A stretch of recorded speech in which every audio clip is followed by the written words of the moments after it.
ਦਰਸ਼ਕੋ break ਤੋਂ ਬਾਅਦ ਆਪਾਂ ਤੁਹਾਨੂੰ ਸਭ ਨੂੰ ਜੀ ਆਇਆਂ ਕਹਿੰਦੇ ਹਾਂ। ਸੋ ਗੱਲਬਾਤ ਕਰਾਂਗੇ ਕਿ ਸਾਡੇ ਯੂਕੇ ਤੋਂ ਇੱਕ ਵਿਊਅਰ ਵਿਨੀ ਕੌਰ ਜੀ ਨੇ ਭਾਰਤ ਦੀ ਖੁਫੀਆ ਏਜੰਸੀ ਰਾ, ਗੋਦੀ ਮੀਡੀਆ ਅਤੇ ਅੱਗੋਂ ਇਸ ਦੀਆਂ ਦੁਮਸ਼ਲਾ ਜਿਹੜੀਆਂ ਏਜੰਸੀਆਂ ਵੱਲੋਂ ਫੈਲਾਈਆਂ ਜਾ ਰਹੀਆਂ ਫੇਕ ਨਿਊਜ਼ ਦੇ ਆਪਣੇ ਜਿਹੜੇ ਨੇ ਵਿਚਾਰ ਪ੍ਰਗਟਾਏ ਨੇ, ਉਹ ਆਪਾਂ ਤੁਹਾਡੇ ਨਾਲ ਸਾਂਝੇ ਕਰਾਂਗੇ। ਔਰ ਨਾਲ ਹੀ ਉਹਨਾਂ ਨੇ ਸੱਚੋ ਸੱਚ ਪ੍ਰੋਗਰਾਮ ਦੀ ਤਾਰੀਫ ਤੇ ਸ਼ਲਾਘਾ ਵੀ ਕੀਤੀ ਹੈ। ਸੋ ਆਪਾਂ ਡਿਸਕਸ ਕਰਨ ਜਾ ਰਹੇ ਹਾਂ। ਸੋ ਅਸੀਂ ਚਾਹਾਂਗੇ ਕਿ ਤੁਸੀਂ ਇਸੇ ਤਰ੍ਹਾਂ ਬਣੇ ਰਹਿਣਾ ਦੇਖਣ ਸੁਣ ਲਈ ਐਂਡ ਲਿਖਣ ਲਈ ਤੁਹਾਡਾ ਸਭ ਦਾ ਬਹੁਤ ਬਹੁਤ ਸ਼ੁਕਰੀਆ ਜੀ। ਡਾਕਟਰ ਸਾਹਿਬ ਕੀ ਕਹਿਣਾ ਚਾਹੋਗੇ?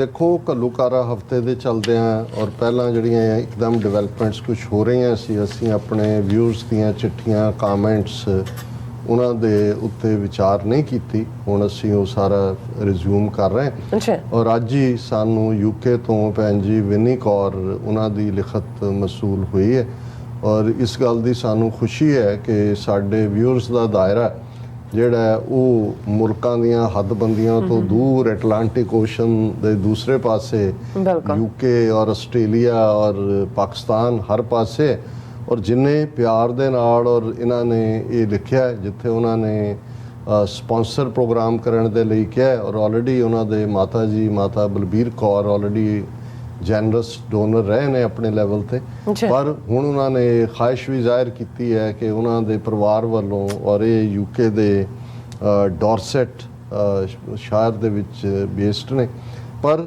ਇਸ ਦੇ ਨਾਲ ਨਾਲ ਜਿੱਥੇ ਅਸੀਂ ਉਹਨਾਂ ਦਾ ਸ਼ੁਕਰੀਆ ਅਦਾ ਕਰਦੇ ਹਾਂ ਔਰ ਆਉਣ ਵਾਲੇ ਦਿਨਾਂ 'ਚ ਉਹਨਾਂ ਨੇ ਸੱਚੋ ਸੱਚ ਪ੍ਰੋਗਰਾਮ 20 ਜੂਨ ਨੂੰ ਸਪਾਂਸਰ ਕਰਨ ਨੂੰ ਕਿਹਾ। ਅਸੀਂ ਆਲਟਰਨੇਟ ਡੇਟਾਂ ਵੀ ਦਿੱਤੀਆਂ ਨੇ ਔਰ ਅਸੀਂ ਉਹਨਾਂ ਦੀ ਖਾਹਿਸ਼ ਦੇ ਮੁਤਾਬਕ ਹੀ ਉਹਨਾਂ ਦੇ ਨਾਲ ਰਾਬਤਾ ਵੀ ਸਾਡੀ ਟੀਮ ਕਰੇਗੀ। ਪਰ ਉਹਨਾਂ ਦੀ ਲਿਖਤ ਤੋਂ ਮੈਨੂੰ ਇਹ ਅੰਦਾਜ਼ਾ ਵੀ ਹੋਇਆ ਕਿ ਭਾਈ ਜਿਵੇਂ ਮੈਂ ਪ੍ਰੋਗਰਾਮ ਦੇ ਪਹਿਲੇ ਸੈਗਮੈਂਟ 'ਚ ਕਿਹਾ ਸੀ ਕਿ ਸਾਡੇ ਕੋਲ ਇੰਨੇ ਰਿਸੋਰਸਿਸ ਤਾਂ ਨਹੀਂ ਨੇ ਕਿ ਅਸੀਂ ਅੱਡ ਰਿਸਰਚਰ ਜਾਂ ਦੂਸਰੇ ਜਿਹੜੇ ਨੇ ਫੀਲਡ 'ਤੇ ਰੱਖੀਏ, ਪਰ ਸਾਡੇ ਵਿਊਅਰਸ ਹੀ ਜਿਹੜੇ ਬਹੁਤ ਜਾਗਰੂਕ ਨੇ ਉਹੀ ਸਾਡਾ ਬਹੁਤ ਸਾਰਾ ਜੋ ਕੁਝ ਅਸੀਂ ਪ੍ਰੈਜ਼ੈਂਟ ਕਰਦੇ ਹਾਂ ਉਹਦੇ 'ਚ ਉਹਨਾਂ ਦੀ ਬਹੁਤ ਵੱਡੀ ਕੰਟਰੀਬਿਊਸ਼ਨ ਹੁੰਦੀ ਹੈ। ਔਰ ਇਹਨਾਂ ਦੀ ਭੈਣ ਜੀ ਵਿਨੀ ਕੌਰ ਦੀ ਲਿਖਤ ਦੇ ਵਿੱਚੋਂ ਵੀ ਮੈਨੂੰ ਅੰਦਾਜ਼ਾ ਹੋਇਆ ਕਿ ਵੀ ਇੱਕ ਪਾਸੇ ਦੁਸ਼ਮਣ ਬਾਤ ਕਰੇ ਅਨਹੋਣੀ, ਇਹ ਤਾਂ ਹੈ ਹੀ ਹੈ, ਉਹ ਜਿਹੜੇ ਹਥਿਆਰਾਂ ਦਾ ਇਸਤੇਮਾਲ ਕਰਦਾ ਹੈ ਸਾਡੀ ਕੌਮ ਦੇ ਵਿੱਚ ਉਹ ਸੂਝਵਾਨ ਵੀਰ ਭੈਣਾਂ ਵੀ ਨੇ ਜਿਹੜੇ ਸਮਝਦੇ ਨੇ ਔਰ ਇਸ ਦੇ ਉੱਤੇ ਵਿਚਾਰ ਵੀ ਕਰਦੇ ਨੇ ਵੀ ਇਹਨਾਂ ਨੂੰ ਕਿਵੇਂ ਖੁੰਡਿਆਂ ਕਰਨਾ। ਔਰ ਮੈਂ ਉਹਨਾਂ ਦੀ ਲਿਖਤ ਦਾ ਜਿਹੜਾ ਇੱਕ ਹਿੱਸਾ ਸਾਂਝਾ ਕਰਨਾ ਚਾਹੁੰਦਾ। ਉਹਦੇ 'ਚ ਉਹਨਾਂ ਨੇ ਮੈਨੂੰ ਐਡਰੈਸ ਕਰਕੇ ਤੁਹਾਨੂੰ ਵੀ ਐਡਰੈਸ ਕੀਤਾ ਹੈ ਨੀਲਮ ਕੌਰ ਜੀ ਨਾਲ। ਵੀ watch SOS very regularly and miss you both when you are away. We are so grateful for your hard work over so many years. We cannot thank you enough. We always learn so much from both of you. Thank you so ਉਹਨਾਂ ਨੇ much. ਸੱਚੋ ਸੱਚ ਦੀ ਤਾਰੀਫ ਕੀਤੀ। ਉਹਨਾਂ ਨੇ ਕਿਹਾ ਵੀ ਜਦੋਂ ਤੁਸੀਂ ਨਹੀਂ ਹੁੰਦੇ ਤੁਹਾਨੂੰ ਅਸੀਂ ਮਿਸ ਕਰਦੇ ਹਾਂ। ਇਹ ਉਹਨਾਂ ਦੀ ਭੈਣ ਜੀ ਦੀ ਆਪਣੀ ਵੱਡਿਤਨ ਹੈ, ਉਹਨਾਂ ਨੇ ਇਸ ਕਿਸਮ ਨਾਲ ਵਡਿਆਇਆ। Your efforts are essential to counter the disinformation campaign from Godi media and we hope all our Sikh families see this and can support you with their ਦਸਵੰਧ contributions। ਕਿ ਵੀ ਤੁਸੀਂ ਕਿਵੇਂ ਗੋਦੀ ਮੀਡੀਆ ਦਾ ਜਿਹੜਾ ਡਿਸਇਨਫੋਰਮੇਸ਼ਨ ਕੈਂਪੇਨ ਹੈ ਝੂਠ ਦੇ ਉੱਤੇ ਮਬਨੀ ਉਹਨੂੰ ਕਾਊਂਟਰ ਕਰਦੇ ਔਰ ਉਹਨਾਂ ਨੇ ਬਾਕੀਆਂ ਨੂੰ ਵੀ ਅਪੀਲ ਕੀਤੀ ਹੈ ਕਿ ਉਹ ਆਪਣਾ ਦਸਵੰਧ ਜਿਹੜਾ ਹੈ ਉਹ ਕੰਟਰੀਬਿਊਟ ਕਰਨ।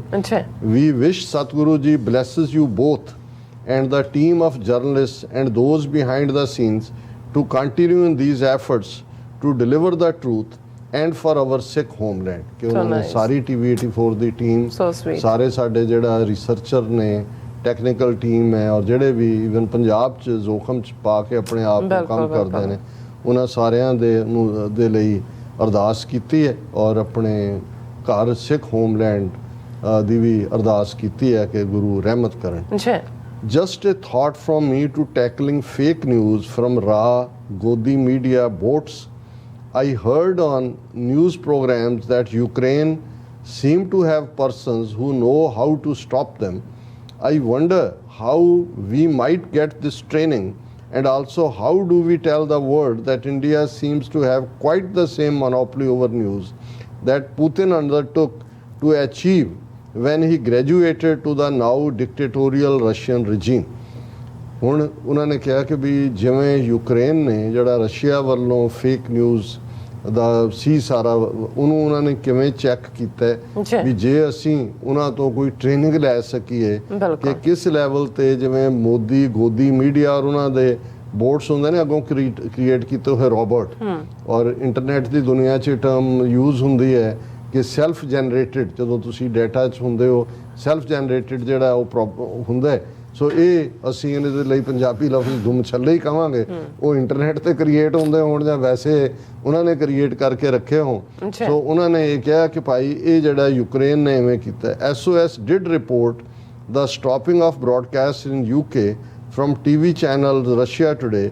If there was an independent investigation into Godi media, it would certainly uncover lies being continually spread that are keeping the majority of Indian citizens in the dark.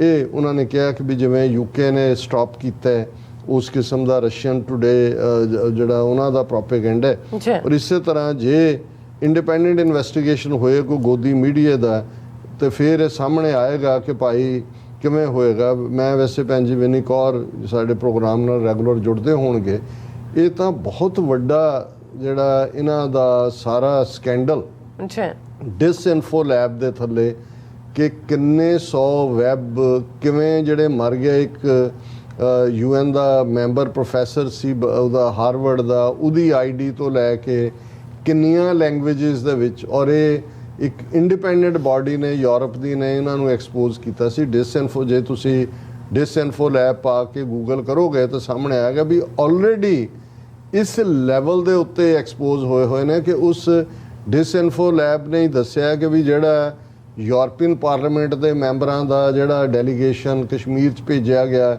ਇਹ ਦੱਸ ਉਹ ਸਾਰਾ ਉਹਨਾਂ ਨੇ ਫਾਈਨੈਂਸ ਕੀਤਾ ਔਰ ਕਿਸ ਲੈਵਲ ਦੇ ਉੱਤੇ ਉਹਨਾਂ ਦੀ ਪਹੁੰਚ ਹੈ। ਹੁਣ ਉਹਨਾਂ ਨੇ ਅੱਗੋਂ ਇਹ ਕਿਹਾ ਕਿ if the world could understand the campaign of disinformation from Indira Gandhi utilizing the control obtained over news outlets that led up to the genocide of Sikhs in 1984, they could then also begin to see how this was a concerted government effort against a minority community. So ਉਹਨਾਂ ਨੇ ਕਿਹਾ ਕਿ ਵੀ ਜੇ ਅਸੀਂ ਜਿਹੜਾ ਇੰਦਰਾ ਗਾਂਧੀ ਨੇ, end of course ਅਸੀਂ ਜ਼ਿਕਰ ਕੀਤਾ ਹੈ ਕਿ ਉਹਨਾਂ ਨੇ ਉਹ situation create contrived a situation between 1980 and 84, ਜਦੋਂ ਕਿ ਦੂਰਦਰਸ਼ਨ ਹੀ ਕੋਈ ਚੈਨਲ ਸੀ, ਪ੍ਰਾਈਵੇਟਾਈਜੇਸ਼ਨ ਤਾਂ ਹੈ ਨਹੀਂ ਸੀ। ਅੱਜ 800 ਤੋਂ ਜ਼ਿਆਦਾ ਚੈਨਲ ਨੇ, ਪਰ ਅਨਫੋਰਚੂਨੇਟਲੀ ਸਿੱਧੇ ਤੌਰ ਤੇ ਅੰਬਾਨੀਆਂ, ਅਡਾਨੀਆਂ, ਪਤੰਜਲੀਆਂ ਦੇ ਨੇ, ਤੇ ਜਿਹੜੇ ਬਾਹਰਲੇ ਚੈਨਲ ਵੀ ਜਿਵੇਂ ਹੁਣ CNN ਦਾ ਉੱਥੇ IBN ਕੇ ਕੀ ਚੱਲਦਾ, ਪਰ ਖਬਰਾਂ ਉਹ ਵੀ ਜਿਹੜੀ ਰਾਹ ਦੀ ANI ਨਿਊਜ਼ ਏਜੰਸੀ ਹੈ ਜਾਂ ਇੱਕ ਉਹਨਾਂ ਦੀ ਹੋਰ ਹੈ, ਉਸ ਦਾ ਹੀ ਖਬਰਾਂ ਨੂੰ ਉਹ ਲੈਂਦੇ ਨੇ। ਔਰ ਇਸ ਤਰੀਕੇ ਕਿਉਂਕਿ ਅਲਟੀਮੇਟਲੀ ਇਹ ਮੀਡੀਆ ਇੰਡਸਟਰੀ ਤਾਂ ਵੱਡੀ ਬਲੈਕਮੇਲ ਇੰਡਸਟਰੀ ਵੀ ਹੈ, ਮਨੀ ਮੇਕਿੰਗ ਵੀ ਹੈ, ਔਰ ਇਹਨਾਂ ਸਾਰਿਆਂ ਨੇ ਜਿਹਨਾਂ ਥਾਵਾਂ ਤੇ ਰਹਿਣਾ। ਈਵਨ ਤੁਸੀਂ ਦੇਖੋ ਵੀ ਜੇ YouTube ਵੀ, Facebook ਦਾ ਤਾਂ ਸਮਝ ਆਇਆ ਕਿ ਜ਼ਕਸਬਰਗ ਉਹਦੇ ਨਾਲ ਚ ਇਹਨਾਂ ਦੇ ਸ਼ੇਅਰ ਨੇ ਦੂਜੇ, ਜੇ YouTube ਸਾਡੀਆਂ ਵੀਡੀਓਜ਼ ਬਲੌਕ ਕਰਦਾ ਹੈ, ਉੱਥੇ ਸਾਡੀ ਐਕਸੈਸ ਈਵਨ ਬਾਹਰਲੇ ਮੁਲਕਾਂ 'ਚ ਵੀ ਅਸੀਂ ਦੇਖ ਰਹੇ ਹਾਂ ਇੰਨੀ ਤੇਜ਼ੀ ਨਾਲ ਸਾਨੂੰ ਬਲੌਕ ਕੀਤਾ YouTube ਨੇ, ਈਵਨ ਪਾਕਿਸਤਾਨ ਵਰਗੇ ਮੁਲਕ ਔਰ ਦੂਸਰੇ 'ਚ ਵੀ। ਤੇ ਇਹ ਸਾਰੇ ਜਿਹੜੇ ਨੇ ਪੈਸੇ ਦੇ ਪੁੱਤਰ ਲੋਕ ਨੇ, ਇਹਨਾਂ ਤੋਂ ਤੁਸੀਂ ਹੋਰ ਐਕਸਪੈਕਟ ਵੀ ਕੀ ਕਰ ਸਕਦੇ ਹੋ। ਸੋ ਉਹਨਾਂ ਨੇ ਕਿਹਾ ਕਿ ਵੀ ਜੇ ਅਸੀਂ ਇੰਦਰਾ ਗਾਂਧੀ ਨੇ ਕਿਵੇਂ ਹਨੇਰੇ 'ਚ ਰੱਖਿਆ, ਨਿਊਜ਼ ਬਲੌਕ ਕੀਤੀਆਂ, ਔਰ ਫਿਰ ਅਸੀਂ ਇਹਨਾਂ ਨੂੰ ਸਮਝਾ ਸਕਦੇ ਹਾਂ ਕਿ ਭਾਈ ਇਹ ਕਿਵੇਂ ਅੱਜ ਕਰ ਰਹੇ ਨੇ। Despite changes in government there have been no change to the treatment faced by the Sikhs, we are still suffering the same mistreatment and abuse of human rights. We continue to be a targeted minority group in a fascist regime that is falsely claiming to be democracy and shamelessly lies continually so it is able to trade with Western powers.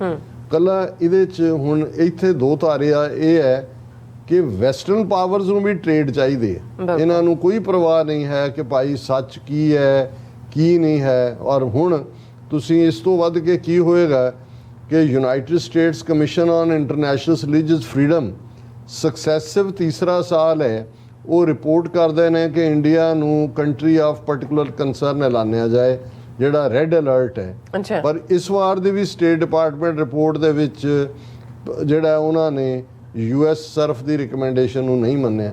ਹੁਣ ਇਹੀ recommendation ਜੇ Iran ਦੇ ਜਾਂ ਕਦੇ Cuba ਦੇ ਜਾਂ ਕਦੇ Libya ਦੇ ਜਾਂ ਹੋਰ ਇਸ ਕਿਸਮ ਦੇ ਮੁਲਕਾਂ ਦੇ ਖਿਲਾਫ ਇੱਕਦਮ ਉਹਨੂੰ ਮੰਨਿਆ। ਸੋ ਗੱਲ ਕੱਲੀ ਇਹ ਨਹੀਂ ਹੈ ਵੀ ਇੰਡੀਆ ਜਿਹੜਾ ਉਹ ਟ੍ਰੇਡ ਕਰਕੇ ਜਿਹੜਾ ਉਹ ਝੂਠ ਬੋਲਦਾ, ਤਾਂ ਉਹਨਾਂ ਦਾ ਇਹਨਾਂ ਦਾ ਵੀ ਹਿਊਮਨ ਰਾਈਟਸ ਦਾ ਐਵੇਂ ਇੱਕ ਸਮੋਕ ਸਕਰੀਨ ਕ੍ਰੀਏਟ ਕੀਤੀ ਹੋਈ ਹੈ।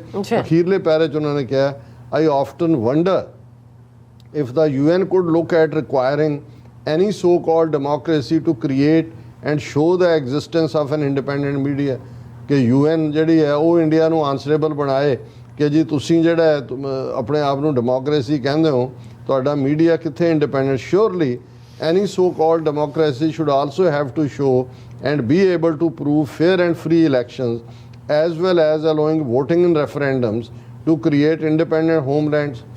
UN ਤਾਂ ਜਿਹੜਾ ਚਾਰਟਰ ਹੈ ਜਿਹਦਾ ਇੰਡੀਆ ਸਿਗਨੇਟਰੀ ਹੈ ਔਰ ਜਿਹਨੂੰ ਉਹ ਵਾਇਲੇਟ ਕਰ ਰਿਹਾ ਹੈ, ਜੋ ਉੱਥੇ ਪ੍ਰਿਜ਼ਨਰਸ ਨਾਲ ਹੁੰਦਾ ਹੈ, ਈਵਨ ਬ੍ਰਿਟਨ ਜਿਹੜਾ ਆਪਣੇ ਆਪ ਨੂੰ ਡੈਮੋਕ੍ਰੇਸੀ ਦਾ ਪਿਓ ਮੈਗਨਾ ਕਾਰਟਾ ਦਾ ਕਹਿੰਦਾ ਹੈ, ਆਲਮੋਸਟ 4 ਸਾਲ ਹੋ ਗਏ ਨੇ ਜੱਗੀ ਜੌਲ ਬ੍ਰਿਟਿਸ਼ ਸਿਟੀਜ਼ਨ, ਕੋਈ ਕੇਸ ਪ੍ਰੂਵਨ ਨਹੀਂ ਹੈ, ਕੋਈ ਚਾਰਜ ਸ਼ੀਟ ਵੀ ਕਈਆਂ 'ਚ ਫਾਈਲ ਨਹੀਂ ਕੀਤੀ ਹੋਈ।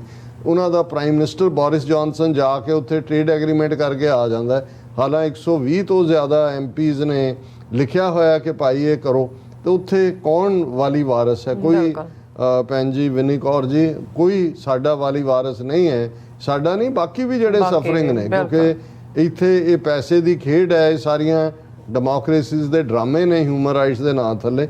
ਸਾਨੂੰ ਆਪਣੀ ਆਜ਼ਾਦੀ ਆਪ ਲੈਣੀ। Surely so-called democracy should be able to show a well-operating justice system that is fair and acts without delay. Surely such a so-called democracy should allow free speech. Surely it should not have any without trial imprisonments. Finally, but most certainly not exhaustively, surely such so-called democracy should allow human rights organizations full access to complete investigations. ਨੁਕਤੇ ਬਿਲਕੁਲ ਠੀਕ ਨੇ। ਜੇ fair society ਹੋਏ ਤੇ UN ਦਾ ਤਾਂ ਆਪਣਾ ਹਾਲ ਜਿਹੜਾ ਆ, ਤੁਸੀਂ ਰਸ਼ੀਆ ਯੂਕਰੇਨ ਮਾਮਲੇ 'ਚ ਹੀ ਦੇਖ ਲਓ ਕਿ ਇੱਕ ਮੁਲਕ ਦੀ ਸੋਵਰਨਿਟੀ ਵਾਇਲੇਟ ਹੁੰਦੀ ਹੈ, ਜਿਹੜਾ ਮੁਲਕ ਪ੍ਰੋਪਰ ਮੈਂਬਰ ਹੈ ਔਰ ਉਹ ਟੂਥਲੈਸ, ਸਪਾਈਨਲੈਸ, ਗਟਲੈਸ ਸੰਸਥਾ ਵਾਂਗ ਜਿਹੜਾ ਹੈ ਉਹ ਬਣੀ ਹੋਈ ਹੈ। ਪਰ ਮੈਨੂੰ ਬਹੁਤ ਖੁਸ਼ੀ ਹੋਈ ਭੈਣ ਜੀ ਵਿਨੀ ਕੌਰ ਜੀ ਤੁਹਾਡੀ ਇਸ ਲਿਖਤ ਤੋਂ, ਔਰ ਮਾਤਾ ਜੀ ਬਲਬੀਰ ਕੌਰ ਜਿਹੜੇ ਸਾਡੇ ਐਡਮਾਇਰਰ ਨੇ TV 84 ਨਾਲ ਜੁੜੇ ਹੋਏ ਨੇ, ਸਾਡੀ ਫਤਿਹ ਵੀ ਉਹਨਾਂ ਨੂੰ ਹੈ, ਔਰ ਤੁਹਾਡੇ ਨਾਲ ਰਾਬਤਾ ਕਰਨਗੇ ਅਮਰਵੀਰ ਸਿੰਘ ਆਉਣ ਵਾਲੇ ਦਿਨਾਂ 'ਚ, ਤਾਂ ਕਿ ਤੁਹਾਡੀ ਇੱਛਾ ਮੁਤਾਬਕ ਜਿਹੜੀ ਡੇਟ ਸਪਾਂਸਰਸ਼ਿਪ ਦੀ ਹੈ ਉਸ ਨੂੰ ਅਸੀਂ ਫੁੱਲਫਿਲ ਕਰ। ਜੀ ਡਾਕਟਰ ਸਾਹਿਬ, ਮੈਂ ਚਾਹਾਂਗੀ ਅੱਜ ਦਾ ਵਿਚਾਰ ਤੁਸੀਂ ਨਹੀਂ ਤੁਸੀਂ ਪਿਓਰ ਸਦੋਸਤਾਨਾ ਇਸੇ ਤਰ੍ਹਾਂ ਬਣੇ ਰਹਿਣਾ। ਮਿਲਦੇ ਹਾਂ ਛੋਟੇ ਜਿਹੇ ਬ੍ਰੇਕ ਤੋਂ ਬਾਅਦ।